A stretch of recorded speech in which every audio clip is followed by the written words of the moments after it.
losing last year, that was one of the toughest things I've ever dealt with. A frustrating evening at the U.S. Cellular Center for Cedar Falls. It looks like Kennedy is going to be heading down to state. At the start of the season, Coach Schultz put us in a room and talked to us about how he believes we could be state champions. And I knew I was sitting in my seat thinking, what happens if we see an AJ double? Will we still be the same team? Cedar Falls entered this season with 4 returning starters, including AJ Green, Ben Gertis, Logan Wolf, and Jackson Frericks. AJ Green entered the year as a preseason All-State selection by the Des Moines Register and was ranked as one of the nation's top guards entering his senior season. Our captains are elected in the summer moving in, and we talk about standards. So our captains come up with 3 standards. And this year it was toughness, teamwork, and accountability. So we knew every day in practice, starting from the very first practice, we would have to give it 100%, really be tough, and then just always holding our teammates accountable, and just knowing that we can trust every guy to the right and left of us. And then I think the overarching thing that kind of brings it all together is just family, and that's something we'd say, after we'd break the huddle or whatever, every time we'd say family on 3. The Tigers started the season with big wins over West Delaware and Waterloo West before a disappointing loss to Iowa City High on the road. Even coming off our City High loss early in the year, we bounced back with a big win against Prairie at home, beat them by about 30 at the time when they were ranked. And I think that's part of it, having that ability to bounce back, and that, once again, it's a lot of credit given to our kids. After knocking off 9th-ranked Cedar Rapids Prairie by 28 points, Cedar Falls hosted the first ever Jerry Slykehouse Showcase. This inaugural event brought in some of the top teams from the Midwest, including schools from Minnesota, Iowa, Illinois, and Kansas. The Friday night showcase featured Bolingbrook, Illinois versus the host Cedar Falls Tigers. We wanted those teams. It made us better right from the beginning, having tougher opponents. Bolingbrook featured a team loaded with athleticism, coming back from a 3rd place finish in the largest class in Illinois from the previous year.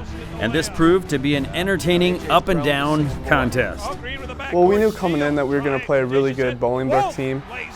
Coach prepared us for that game very well, and I think we played one of the best games we've ever played that game. Cedar Falls built a 15-point lead in the 4th quarter before the Raiders battled their way back, taking the lead with a steal and layup with just 15 seconds left. After 2 AJ Green free throws to tie the score with 10 seconds remaining, Bolingbrook capped off the fantastic finish. Won't go, tapped in! And Bolingbrook able to rally and win a thriller, 83-81. And we had a tough 2-point loss, but it also proved to ourselves that we could play with anybody on any given night in the Midwest. Honestly, I think that's the best game we played maybe the entire year, just because they were a top-notch team and we were with them the entire time. Which that really impressed me about this team, and that showed me that we could definitely win a championship. Unfortunately, we didn't win, and it kind of helped us down the stretch learn how to finish out games because we didn't finish out that game very well. On day 2 of the Slykehouse Showcase, the Tigers suffered another loss to a basketball powerhouse. The 6-time defending state champs of Minnesota, the De La Salle Islanders, ran over Cedar Falls 79-44. CF bounced back to win a tight contest at Dubuque-Wahlert and headed to the holiday break at 4-3. In the middle of the season, Coach Schultz sat us all down again, and then we wrote on cards one thing we can get better at, and then one thing that can help the team. And I think that kind of brought us back together as a group. Definitely, I feel like guys really became more confident in their role, being confident out there just in everything that they do. And Coach would always tell us, he said, if you had an open shot, shoot it with confidence like you're gonna knock it down. And that's what everybody on the team did. After Christmas break, I think that was when everyone just bought in. After the holiday break, the Tigers began to click, winning games against Waterloo East, Cedar Rapids Jefferson, and the Valley Conference favorite, Dubuque Senior. The points were adding up for Cedar Falls senior AJ Green as he approached the career scoring numbers of James Harrington. Green, can he do it? Yes! He might break the record in the 1st quarter. By January 13th, Green was within reach of breaking Harrington's record when the Marshalltown Bobcats came to town. The Tigers set a record with 13 made three-pointers against Marshalltown, including 5 from A.J. Green, 4 from Jackson Furix, 3 from Ben Gertis, and 1 from Josh Olendike. Get him to break that record or not.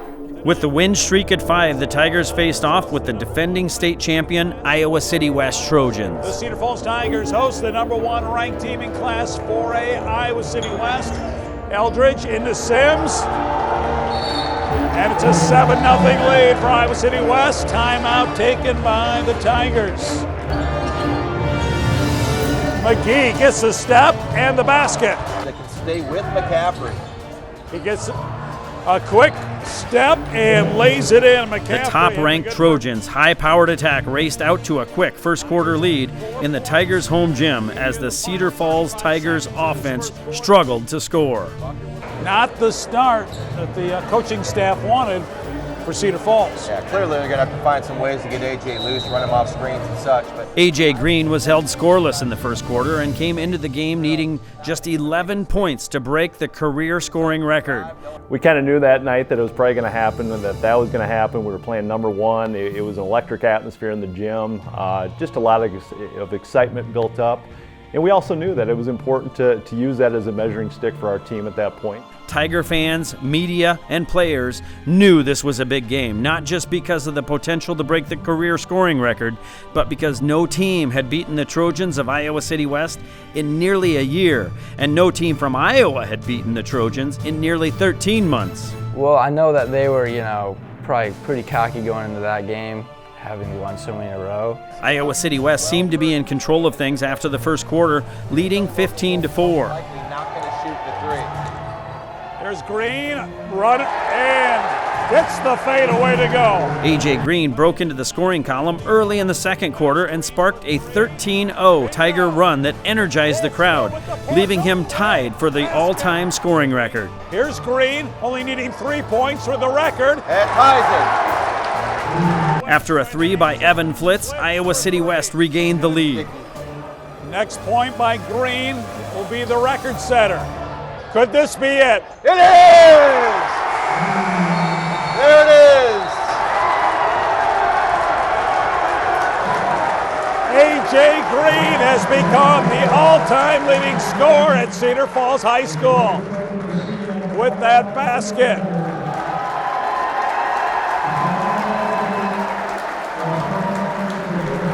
Cedar Falls took a 2-point lead to the locker room, and Tiger fans were believing this magical night could become something even bigger.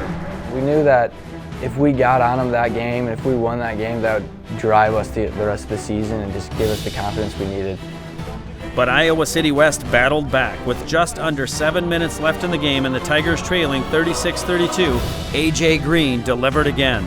Green for 3, bingo! Moments later, Logan Wolf stole a pass near midcourt and raced in for a layup that would give the Tigers the lead for good.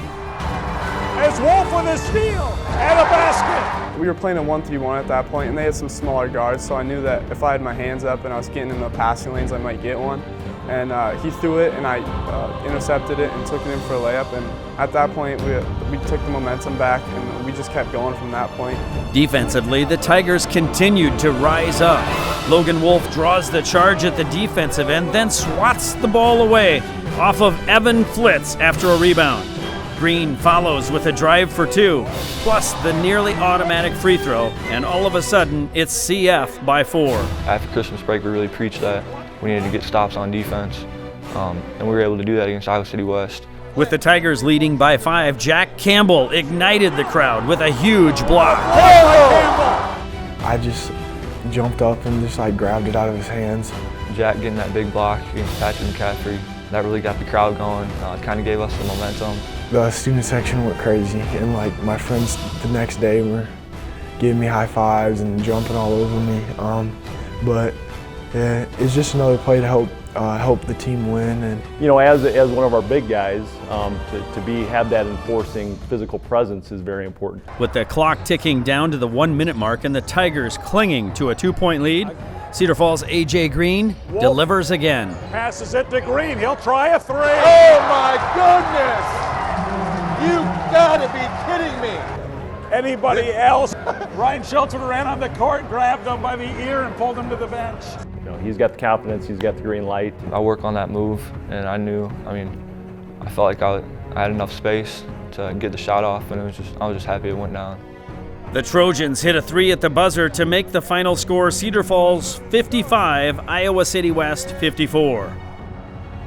There's no one better to beat than them. They were always a top-notch dog, and it just feels great to beat them. A.J. Green scorched the nets for 36 points, becoming the Tigers' career leader in scoring.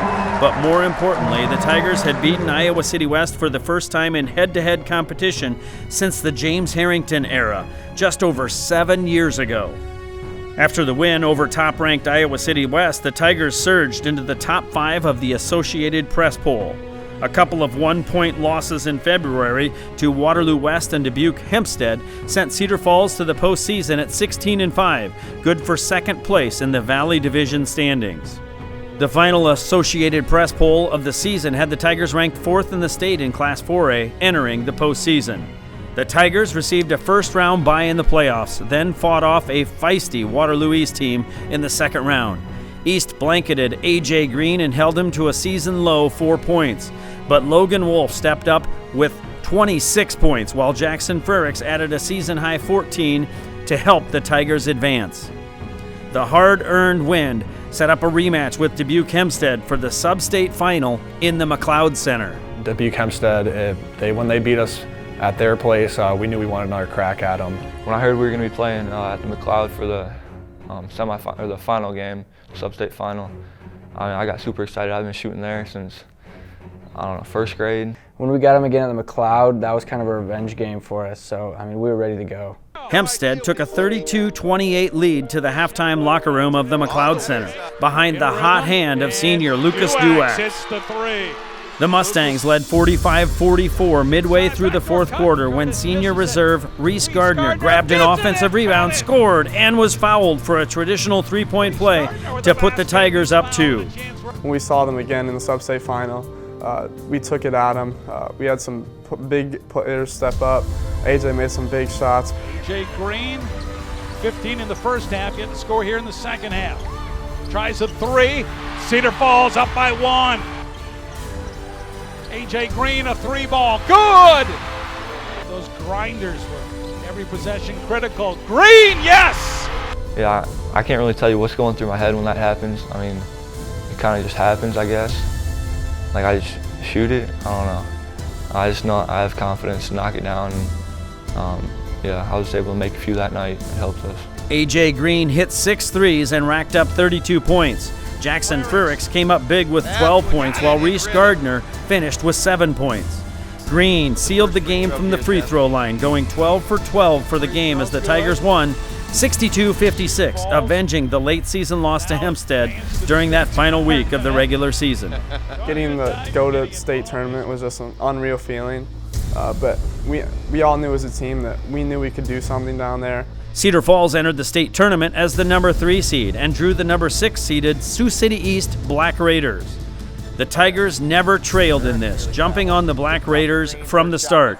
So I thought for us to come out and jump on some teams the way we did and have that mentality, just kind of built our confidence as the tournament went on, and was very important for us. It allows you to play your way, to exert your style. After A.J. Green airballed a jumper, the Sioux City East crowd let him know about it, with chants of airball filling Wells Fargo Arena. A.J. Green. Somebody wrote it and said mistake, to chant that, and that was pretty applicable. My dad always told me you gotta have short-term memory, so whenever you miss it, just forget about it. Think that the next one's going in. Green followed that with 2 consecutive three-pointers, stretching the lead to 17-8 with just over 1 minute left in the first half. Green, the deepest 3 you'll see all tournament, he bears it! I was kind of feeling it a little bit, and then, I just dribbled down and just pulled it, I guess, from like close to the logo or something like that. I think that was probably the deepest 3 that I've ever made. I was just glad it went down, otherwise that would have been a bad shot. The Tigers led 22-8 early in the second quarter and extended that lead to as much as 30 points before winning 75-47. Green led the Tigers with 28 points, including 5 three-pointers. But Green wasn't alone. His Tiger teammates chipped in big. I think that was a big key to our success down the stretch. Everybody knew their role, how we could help the team win. Logan Wolf added 17 points and 6 assists, while Jackson Frericks, Jack Campbell, and Ben Gertis added 10, 8, and 7 points. And for them to step up on those nights, and it was different guys on different nights, which was a beautiful thing to watch. West Des Moines Valley proved to be a challenge in the state semifinals. The Valley Tigers had played in the championship game each of the past 2 years and had come into this game winners of 11 straight while holding opponents to 41 points per game in that stretch. Cedar Falls and West Des Moines Valley battled back and forth in this first quarter, with neither team leading by more than 4 points, until Mason Abbas knocked down a big jumper with 1:26 left in the first quarter, giving the Tigers a 20-15 lead. Abbas came up with 2 key steals to go along with 3 rebounds and 4 points on the day. Mason Abbas, I think it's overlooked a little bit. He's a great offensive rebounder, especially. He keeps balls alive many times. A.J. Green sank 4 first-half three-pointers as Cedar Falls went to the locker room with an 8-point margin, 34-26. And then AJ had a little bit of a spell there where he wasn't shooting it as well as he normally does. Valley responded, erasing that 8-point deficit and reclaiming the lead by the end of the third quarter. After future Indiana State recruit Blake Brinkmeyer started the quarter with a jump hook, Cedar Falls faced their largest deficit of the tournament at 3 points. With A.J. Green struggling offensively in the second half, the rest of the Tigers picked up the slack with baskets from Campbell, Wolf, Frericks, and Gertis. No good, tap in, good. Running AJ off a screen, down low goes to Gertis, and the score. We knew AJ was going to get a lot of attention.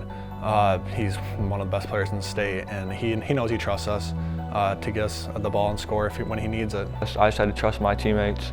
I know Logan, Jackson, Ben, Jack, all the dudes, they're going to make amazing plays. I can count on them. And I mean, definitely, they really came up big.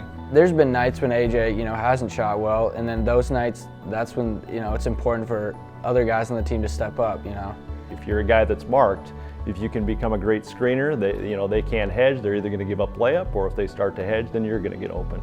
We're able to get a few layups. We didn't panic when they had taken the lead briefly.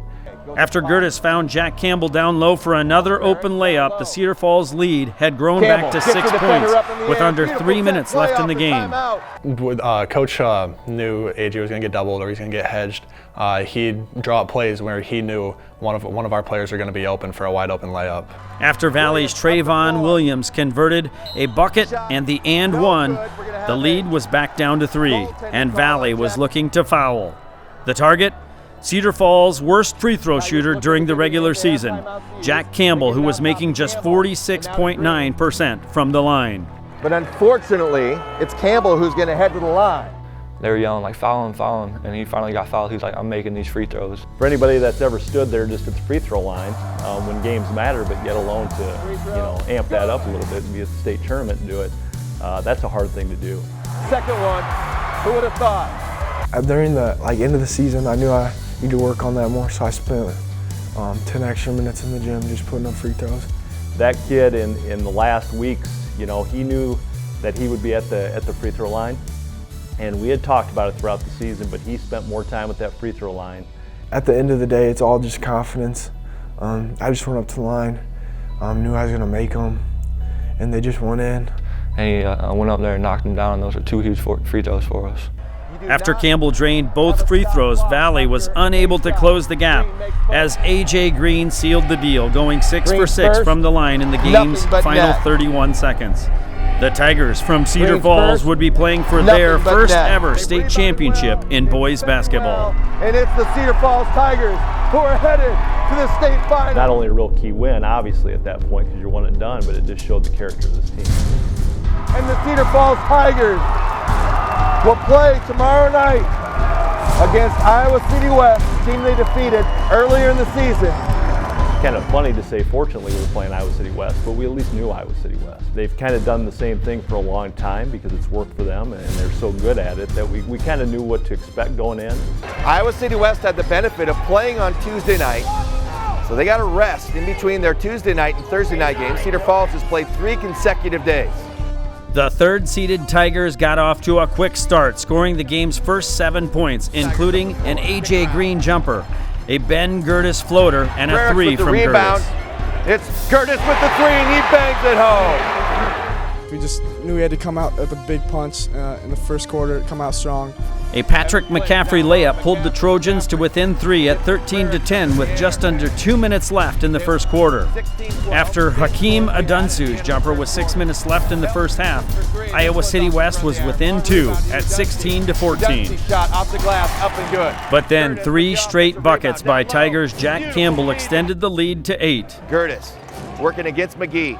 Gives it off to Campbell, who lays it up. Green gets the offensive rebound, goes the left-hand shot, won't go, but the tip up by Campbell as the Tigers pound the glass. As the Trojans' offense struggled to solve the Cedar Falls defense, the Tigers continued to extend the lead with a basket by Logan Wolf to make it a 10-point margin. And the rebound put back by Wolf with the left hand will go down. The Tigers with a 10-point lead. Then A.J. Green launched a 3 to extend the lead to 13 with just under 2 minutes left in the half. Jumper, good off the inbound play, 13-point lead. The Trojans finished the half strong with a 6-0 run, 27-21 Tigers at the break. Basketball is a game of runs. We knew they were going to go on a run at some point, so it was at the end of the half, so we knew we had to come out with our run in the start of the second half. In the third quarter, the Trojans would once again struggle to solve the Cedar Falls defense. Eldridge has it stolen away. Wolf protects it, goes in, shot's good. I think it just showed at the end in the state tournament, our defense was fantastic all 3 games, and I think that's really what helped us win those games. Iowa City West finished the third quarter with 3 made baskets as Cedar Falls dominated on both ends of the court, stretching the lead from 6 to 19 points by the end of the quarter. Green for 3, good! AJ! I actually told Luke Lochran, he's another senior on the team, that if I hit a couple threes in a row and I kind of was feeling it, I was going to give him the bow and arrow, which is what I did. In that City West game, I hit that 3 right in front of the bench, and it kind of just happened. I turned around, looked at him, pulled out the bow and arrow, so that was a fun thing. I mean, the guys on the bench love doing those celebrations, whatever it is, and the bow and arrow is definitely one of their favorites, I would say. The Tiger reserves came in late in the quarter, and senior Jacob Nelson made the most of his time on the court. Deep 3, shut up the glass and good! Nelson's 3 provided the final margin as Cedar Falls defeated the Iowa City West Trojans 65-45. Tigers are state champs!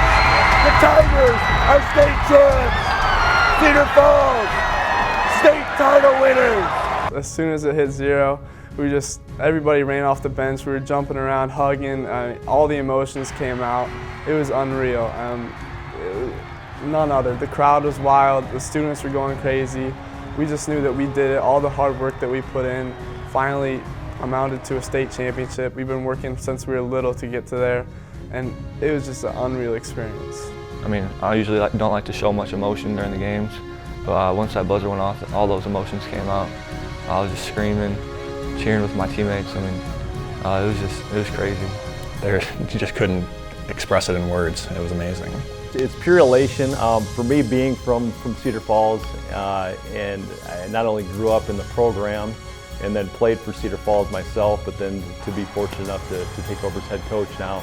To see the history, to understand that, but then to see it culminate with the joy and the smiles, not only with our kids, but looking up into the crowd, seeing what looked to be all of Cedar Falls up into the crowd was just amazing. To look across the stands and to see so many faces that I had seen over the years supporting us, it was unbelievable. The biggest thrill of my life, to be honest with you. After the 2 teams shook hands, the Tigers and their fans received their first ever state championship trophy for boys basketball. Yeah, when we finally got our hands on that trophy, it was just kind of like relief came over me, just knowing that all the hard work paid off. We finally got the state championship, and we can bring it back home to Cedar Falls for the first time ever. That's awesome. I mean, it's everyone's goal to, get that trophy. So, I mean, getting it just feels great.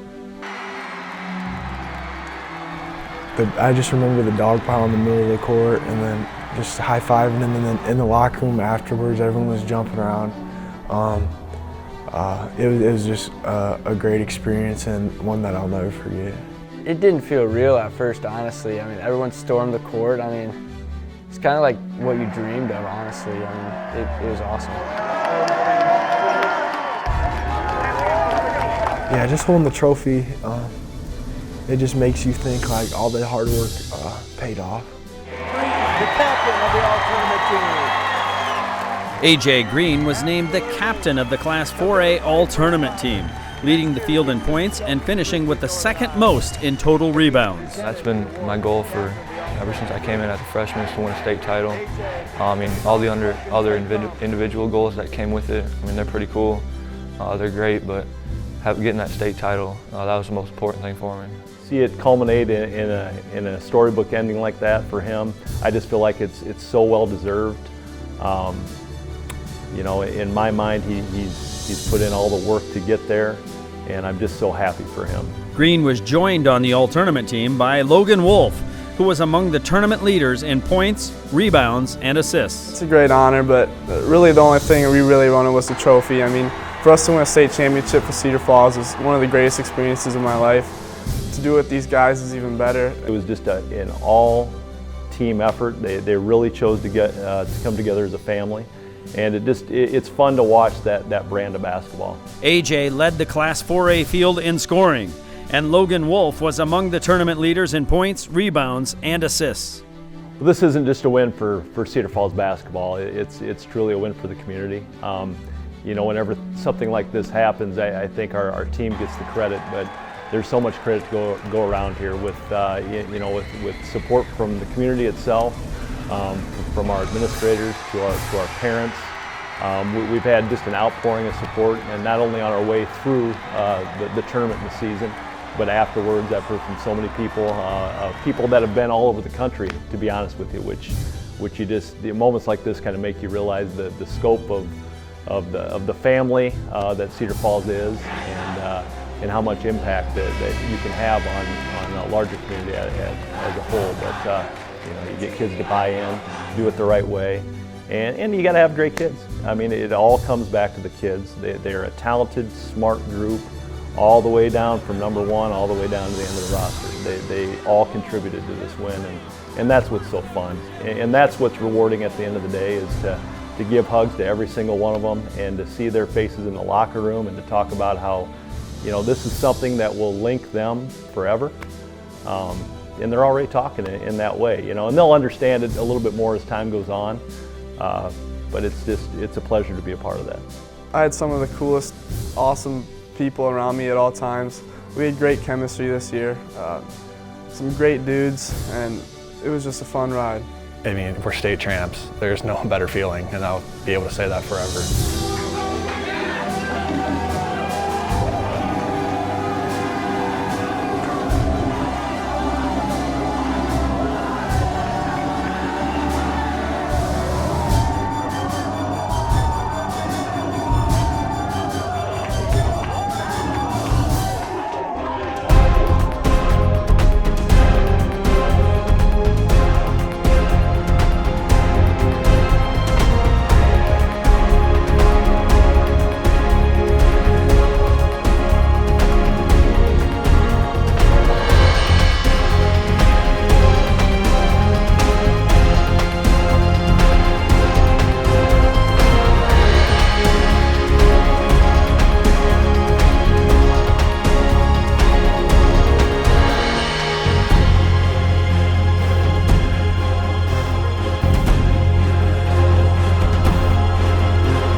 What you do in the starting lineups? Tell me about the... Yeah, that's I came up with it before the season this year.